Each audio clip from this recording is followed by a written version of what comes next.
Vacation season is nearly upon us. I know I'm going away soon, and I'm going to be treating myself to the luxe upgrades that I deserve with Quince's high-quality travel essentials and at fair prices. Like lightweight European linen styles from $30, washable silk tops and comfy lounge sets, with premium luggage options and stylish tote bags to carry it all. And the best part, all Quince items are priced 50 to 80% less than similar brands. Because by partnering directly with top factories, Quince cuts the cost of the middleman and then passes the savings on to us. And Quince only works with factories that use safe, ethical, and responsible manufacturing practices and premium fabrics and finishes. And I love that. My favorite right now, get the organic gauze shirt. My favorite is the Bayside stripe. Get it in that one. You're going to love it. For your next trip, treat yourself to the luxe upgrades that you deserve from Quince. Go to quince.com/KKC for 365-day returns plus free shipping on your order. That's QUINCE.com/KKC to get free shipping and 365-day returns. Quince.com/KKC. Looking for a new beautiful, durable, and sustainably made rug at an accessible price? You've got to check out Revival Rugs. I just swapped out my son's rug. I got an 8x10 in sweatshirt. It is so soft on your feet. And if you're a parent like me, you're going to want to check out their popular line of washable rugs because they have the same high quality look and feel as a traditional rug. If your kids or your pets get your rug dirty, you can just pop it in the washing machine and it comes out fresh and clean. And I love that. Plus, they're a sustainable company. They use eco-friendly materials, including wool, cotton, recycled denim, and recycled polyester. It's a brand you can feel good about, and they've got affordable prices so your wallet can feel good too. Visit revivalrugs.com/realitylife and use the code KateCasey20 for 20% off your first order. That's revivalrugs.com/realitylife, code KateCasey20. One more time, revivalrugs.com/realitylife with code KateCasey20 to save 20% off your order. The amazing Kate Casey. Welcome back for another episode of Reality Life with Kate Casey. Hope that you're having a great week. I'm hitting you midweek, so I'm hoping that you've taken some time for yourself. And I hope that you found something great to watch. You could always go to my What to Watch list to find something. And of course, I've got episodes all week if you are commuting, if you're on a workout, whatever it may be. Now, first thing I have to tell you guys, do you remember the Osbournes? I still remember first watching that show and completely being fascinated. Ozzy Osbourne, obviously a hugely famous singer. His family was so quirky and unique. It was perfect. He had these children and one of them didn't want to be on the show. That was enough for me to be obsessed. And it was just authentically himself. I think that's what I love most in someone who's a great reality star is when they let go of the need to edit themselves and they just sit fully in themselves. They are authentically themselves.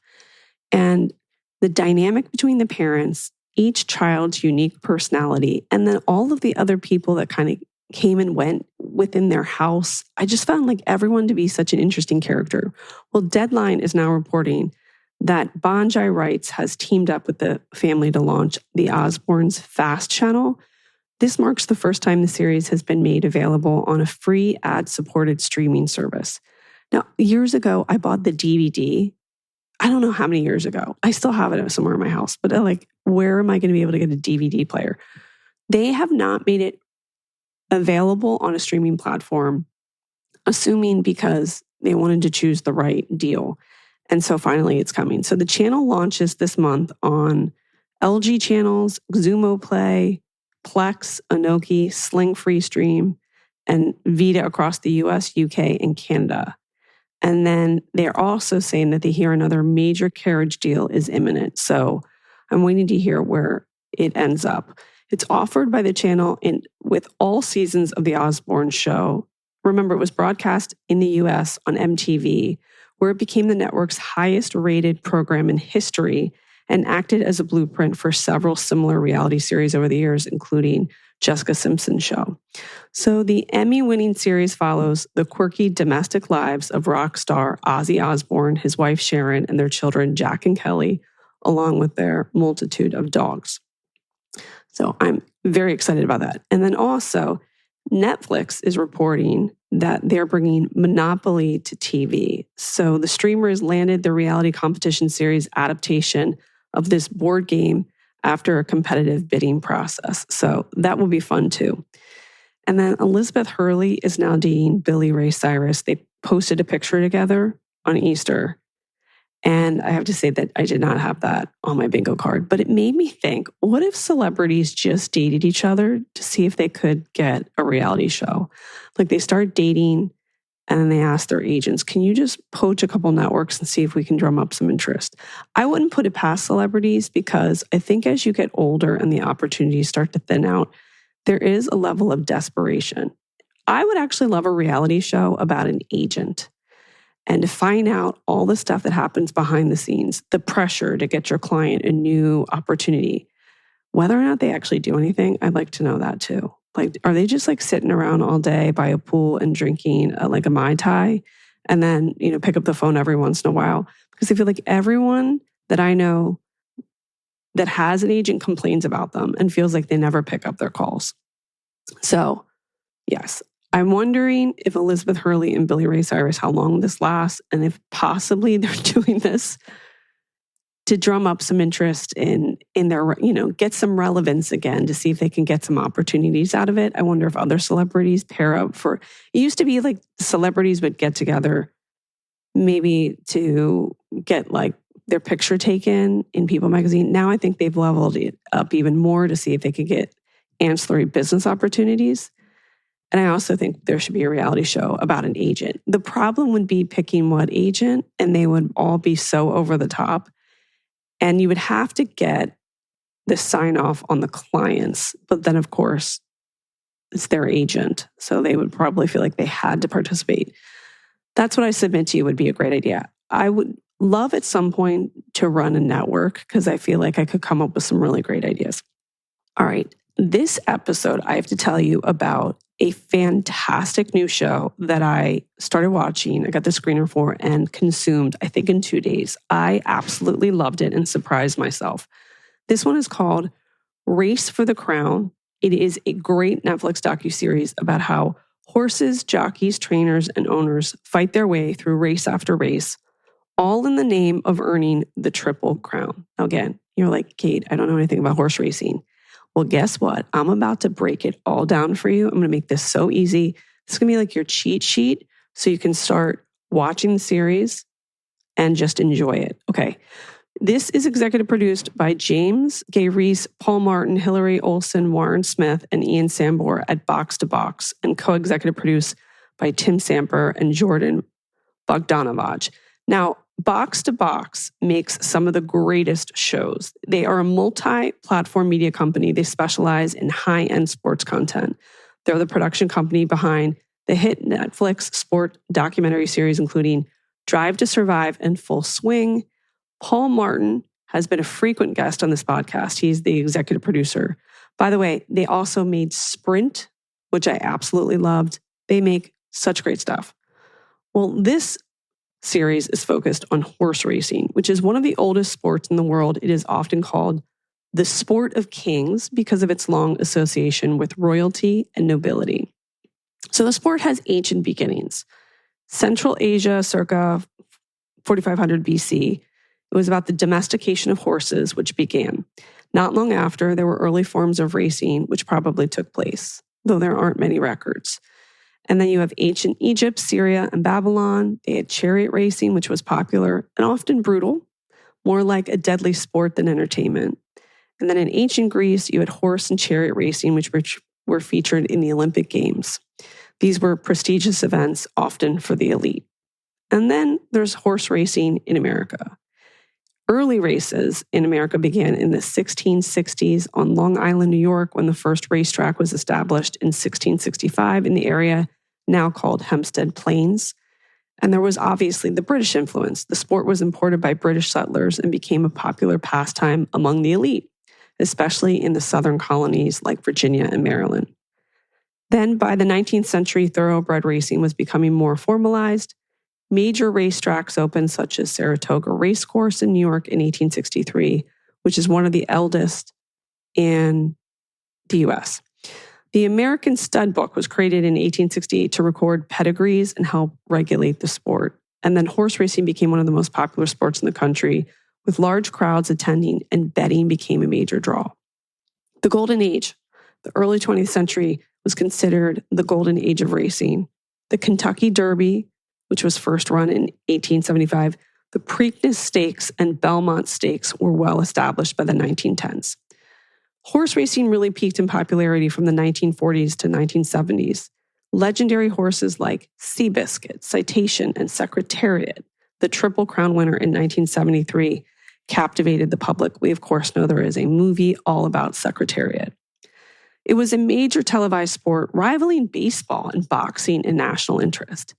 And in the late 20th century, horse racing began to decline in mainstream popularity due to the rise of other sports, off-track betting, and changing entertainment habits, of course. But I suspect with this new Netflix series, it's going to give it an enormous bump. So in terms of like the global racing scene, because sometimes you have some sports that maybe are popular in America that don't really have much interest throughout the rest of the world. And conversely, there are sports that are hugely popular in other parts of the world. Sports like field hockey, which I played at college, and it's not so big in the States. Well, in the UK, you've got the Royal Ascot and the Grand National. In the US, of course, there's Triple Crown, Kentucky Derby, Preakness Stakes, Belmont Stakes. Japan, they have a huge fan base and betting culture. Australia has the Melbourne Cup, the race that stops a nation.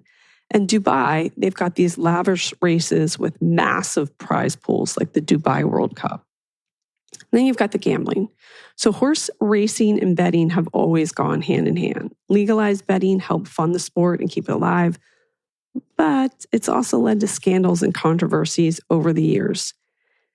Because it's so tied deeply to betting, it invites match fixing and shady dealings. Races have been manipulated for betting advantages. Illegal gambling rings have sometimes involved trainers or jockeys. And if you've watched Real Housewives of New York, you've heard Bethany Frankel talk about how her own father was involved in horse racing and the shady characters that she came across as a child. Some of the challenges in horse racing, you've got horse fatalities. High-profile deaths at tracks like Santa Anita have raised alarms. And in some cases, horses have been raced while injured or under medication. Then you have the injuries. The intense training and racing schedule can cause stress fractures or catastrophic injuries. And then the drug use. The performance-enhancing or pain-masking drugs are sometimes used, allowing horses to race when they shouldn't. The industry has also long struggled with inconsistent drug testing and enforcement. You've got trainers that have been banned or fined, but often return to the sport. They have the Horse Racing Integrity and Safety Authority. That's been introduced in the US. That is aiming to create national standards, but it's still controversial and being challenged in court. So those are some of the hiccups with it.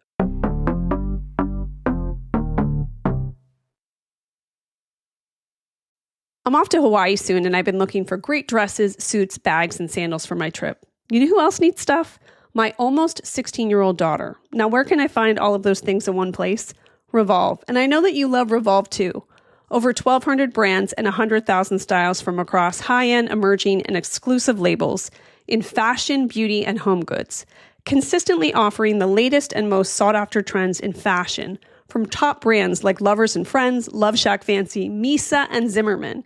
I just ordered a pink Japanese dress, a gold clutch, gold sandals, and a monogram necklace, and I might even wear it to my niece's graduation too. Authentic, high-quality products, new arrivals daily, inclusive sizing.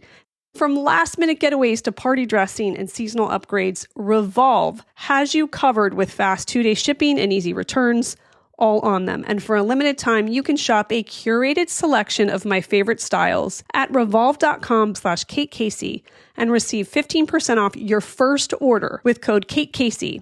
That's revolve.com/Kate Casey to shop my top picks and get 15% off your first order with code Kate Casey. The offer is only valid for a limited time, so do not miss out.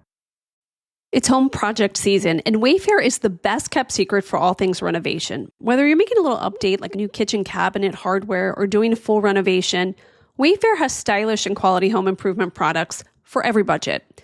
We live near the beach, so we love coastal decor. Our home is bright and white with blue and neutral tones.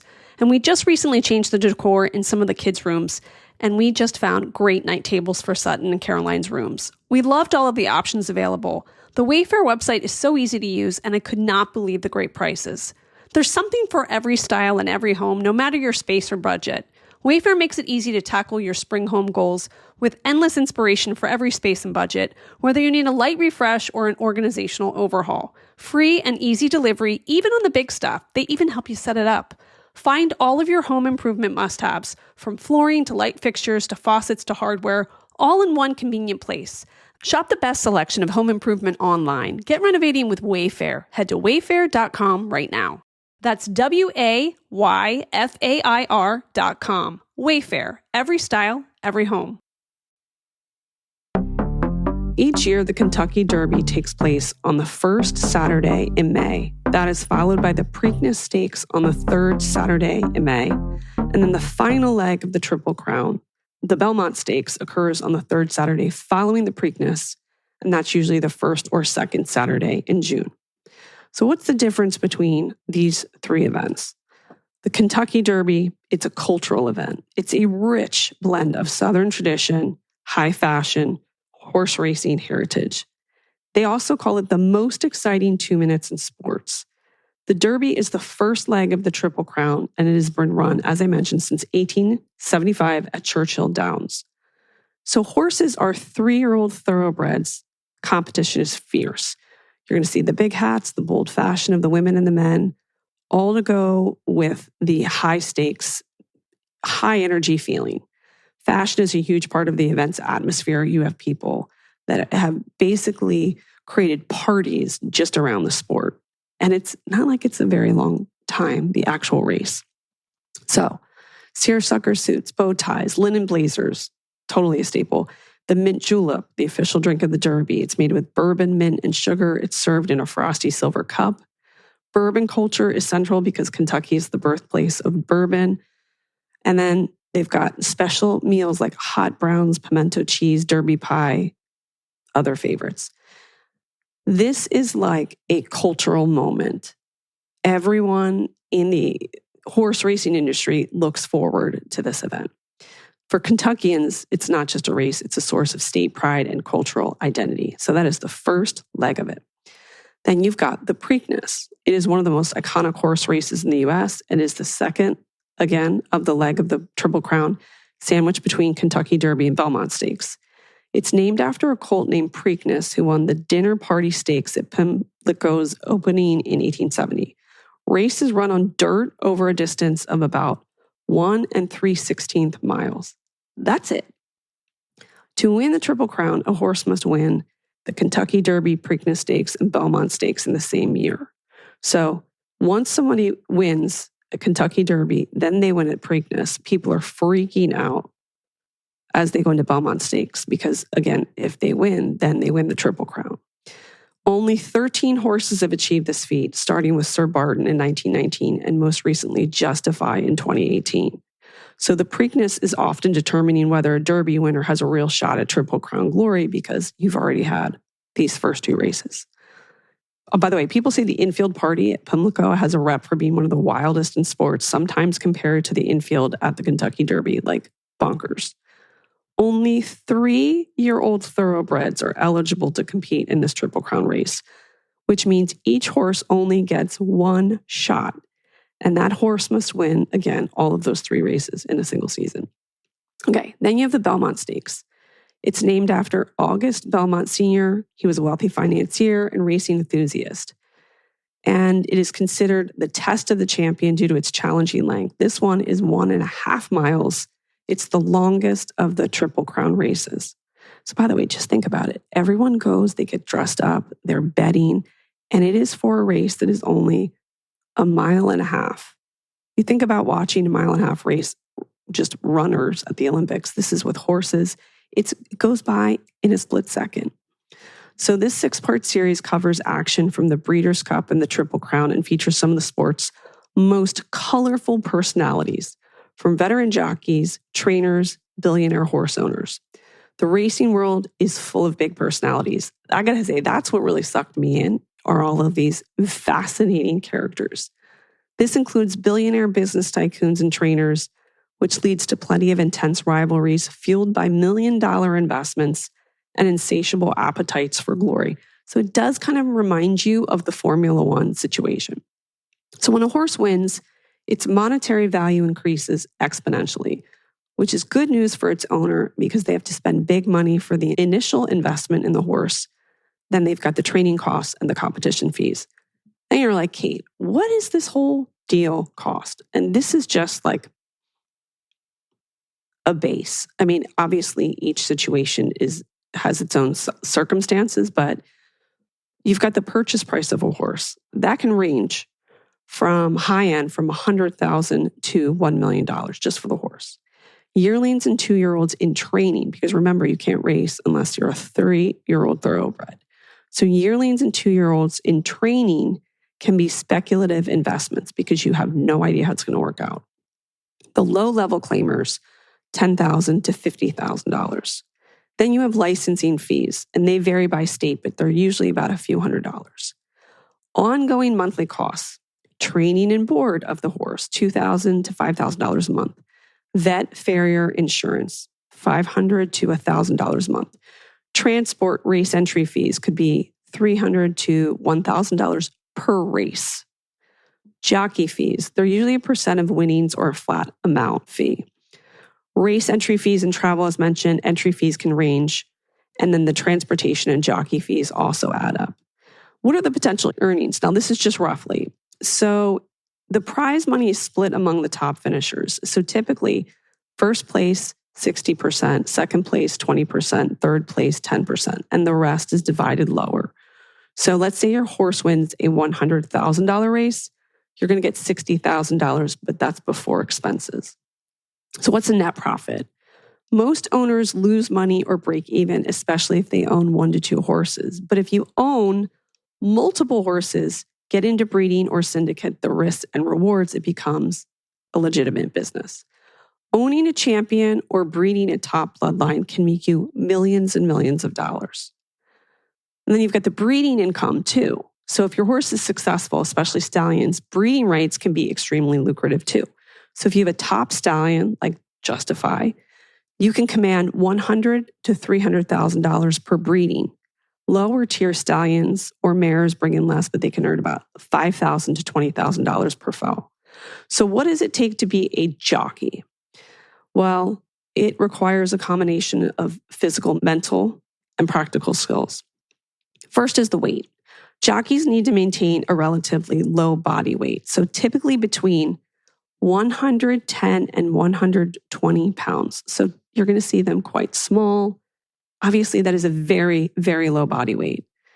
Horses perform better when they have lighter riders. So this often means a very strict diet and exercise regimen. In fact, one of the jockeys in the series says he developed an eating disorder to maintain that low weight.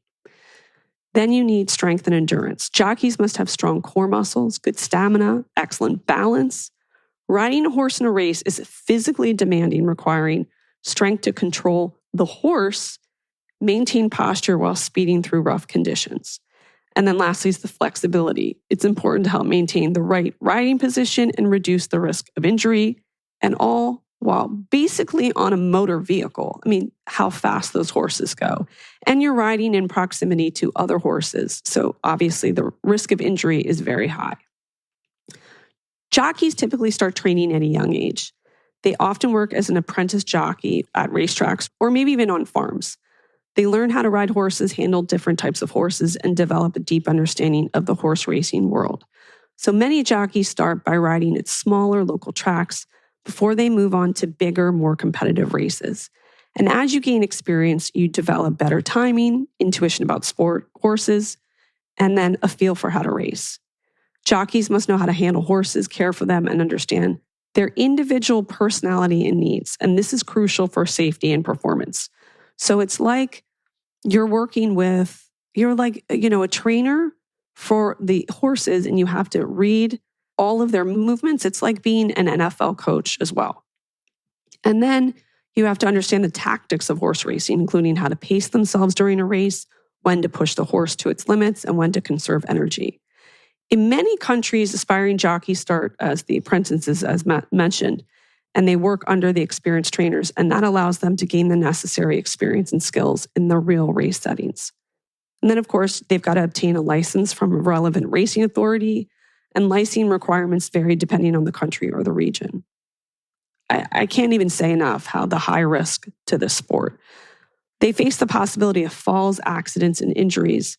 They've got a strong understanding of injury prevention and recovery, because should they fall down, you're at risk of the horse stepping on you or like kicking you in the head. So they've got to wear protective gear like helmets, vests, and boots to minimize the risks associated with the sport.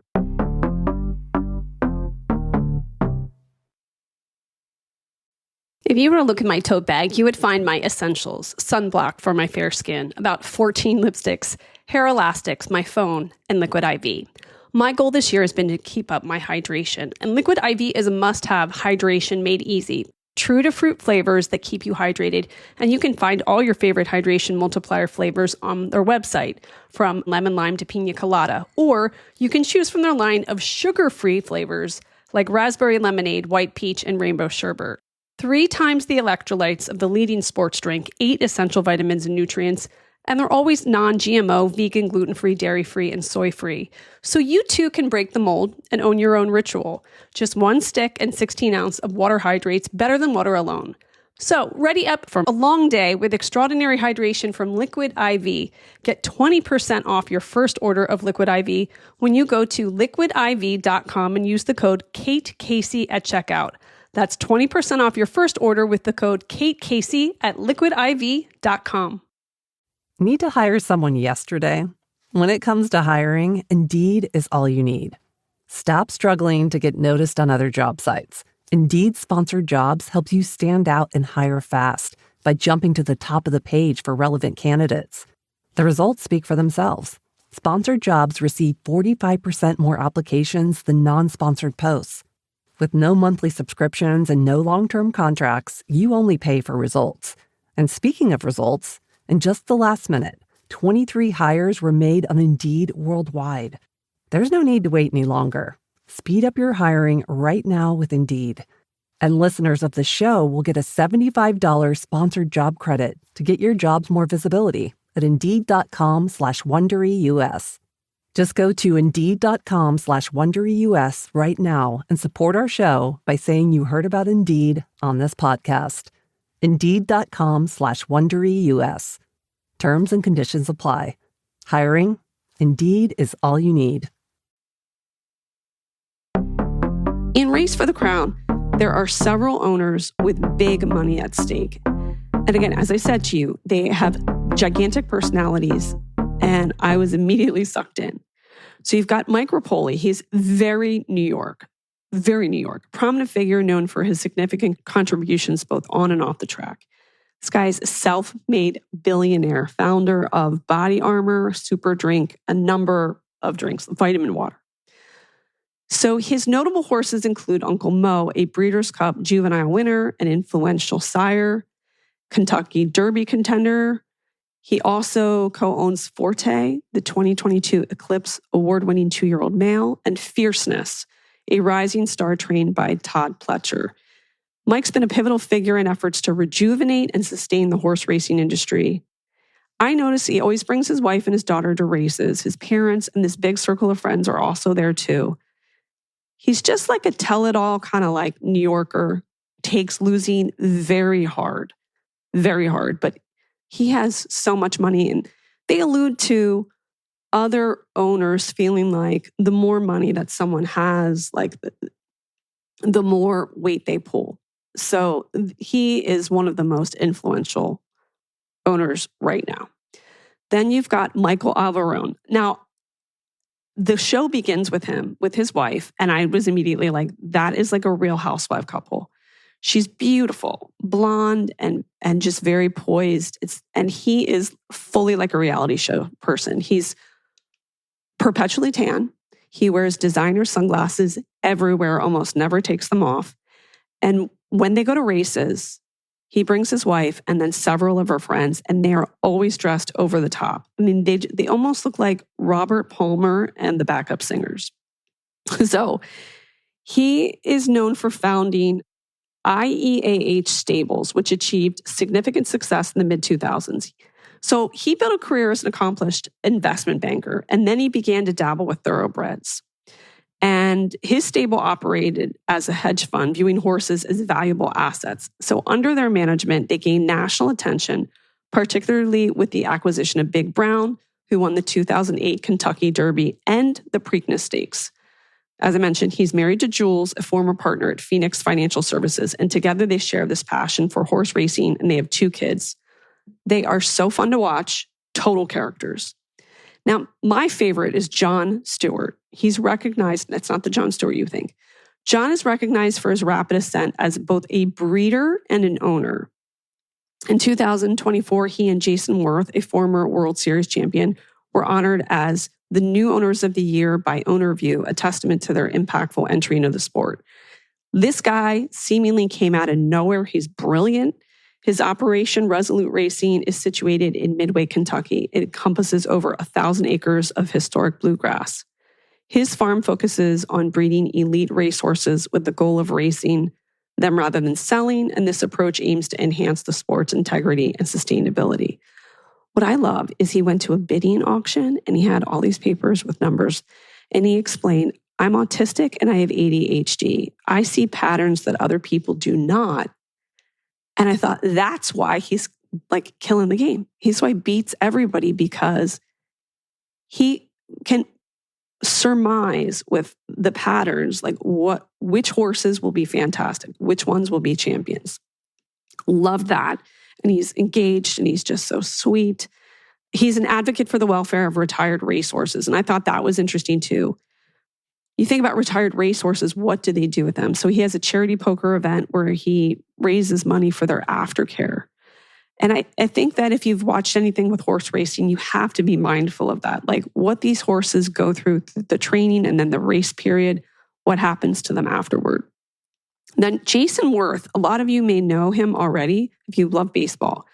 The former MLB All-Star is known for his time with the Phillies and the Washington Nationals, and he's been transitioning from baseball to horse racing. And I love how he explains, I still needed that fix that I got from baseball. He co-owned Doorknob, a 3-year-old colt who won the Belmont Stakes at Saratoga Racecourse. That victory marked his major success in the horse racing world, drawing parallels to his 2008 World Series championship with the Phillies. When they're interviewing him about that, he starts to cry. And he's like, I got to get up and walk away. And you get a sense of just how high stakes this sport is. Then Kenny McPeak, he's trained winners of 3 American Triple Crown races, the 2002 Belmont Stakes, 2020 Preakness Stakes, and the 2024 Kentucky Derby. I love him. He's a family man. His daughter comes with him to all the races. Then you go into jockeys. Okay, a woman jockey. She's so badass. Her name's Katie McCarthy. She's a prominent figure in American thoroughbred racing, known for her resilience, family ties to the sport, and recent career milestones. Born in Saratoga Springs, she comes from a racing family. Her father, Robbie Davis, is a retired jockey turned trainer. And then her siblings, Jackie and Dylan, are also professional jockeys, and she's married to fellow jockey Trevor McCarthy. Now, I thought this was interesting. In one of the clips, her agent tells her that perhaps for the first time, the trainers told him that they didn't want to ride Katie after she returned in 2023 because they didn't want anything bad to happen to a new mother, which kind of gives you a window into how it is a unique opportunity to be a female jockey. So you get to see her as she wheels a stroller past the parking lot attendant who didn't even believe that she was a jockey. In other clips, she's attending her pre-race and post-race routines in small, empty locker rooms, which is in stark contrast to the bustling, camaraderie-filled rooms that the male jockeys have on the same properties. Brian Hernandez Jr. is a jockey. He hails from a racing family. His father was a jockey, and his siblings Colby and Courtney also involved in the profession. Based in Kentucky, he began riding horses at age 12 and started his riding career at Delta Downs in November of 2003, balancing his training with high school classes. You are going to see him in the series make history by becoming the first jockey since 2009 to win both the Kentucky Derby and the Kentucky Oaks in the same year. So you're just crying your face off. And he works with Kenny McPeak, and they have a dynamic, very fun relationship. Now, my favorite jockey is Frankie Dettori, one of the most iconic and successful jockeys in the history of horse racing. Born in Italy, built a legendary career in the sport, perhaps best known for his charismatic personality, signature flying dismount celebration off a horse after he wins. Yeah, insane. Father of 5. After a storied career, he announced his retirement for the sport in 2023. And he stated that this season would be his last. But though it marked an end in an era in British and international racing, he went back in his 50s. So you see him in the series racing again in his 50s, and he's going against other Italian jockeys who are like in their 20s. It's crazy. Now, in terms of trainer, my favorite is Larry Demerit. He's a trailblazing horse trainer from the Bahamas who made history by becoming just the second Black trainer since 1951 to saddle a horse in the Kentucky Derby. His journey into racing began in the Bahamas when his father was a trainer. So after moving to the U.S. the 70s, he starts as a groom and became a trainer in 1981. His participation in the Derby this year was especially poignant as he had been battling cancer since 1996, undergoing chemotherapy while continuing to train horses, which is insane. So I'm a huge fan of this series. I think that you will love it too. Please let me know what you think. You can watch all 6 episodes on Netflix. It is called Race for the Crown. I'm telling you, if you've never watched horse racing before, you're going to get sucked in easily. If you're already familiar with it, you're going to enjoy all the big personalities. And the fact that this sport is probably going to get a huge bump because of it.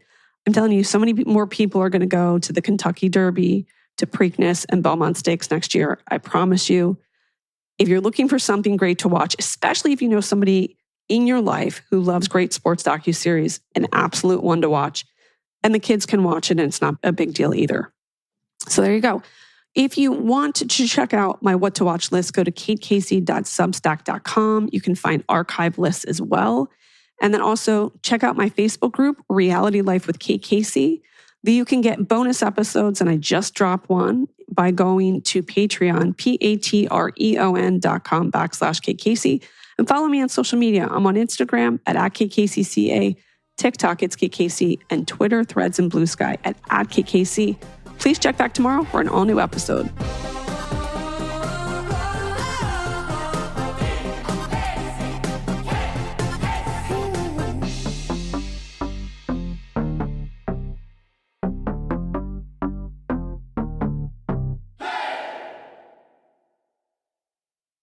You know those creepy stories that give you goosebumps? The ones that make you really question what's real? Well, what if I told you that some of the strangest, darkest, and most mysterious stories are not found in haunted houses or abandoned forests, but instead in hospital rooms and doctors' offices? Hi, I'm Mr. Ballin, the host of Mr. Ballin's Medical Mysteries, and each week on my podcast, you can expect to hear stories about bizarre illnesses no one can explain, miraculous recoveries that shouldn't have happened, and cases so baffling they stumped even the best doctors. So if you crave totally true and thoroughly twisted horror stories and mysteries, Mr. Ballin's Medical Mysteries should be your new go-to weekly show. Listen to Mr. Ballin's Medical Mysteries on the Wondery app or wherever you get your podcasts. You can listen early and ad-free right now by joining Wondery Plus in the Wondery app or on Spotify or Apple Podcasts.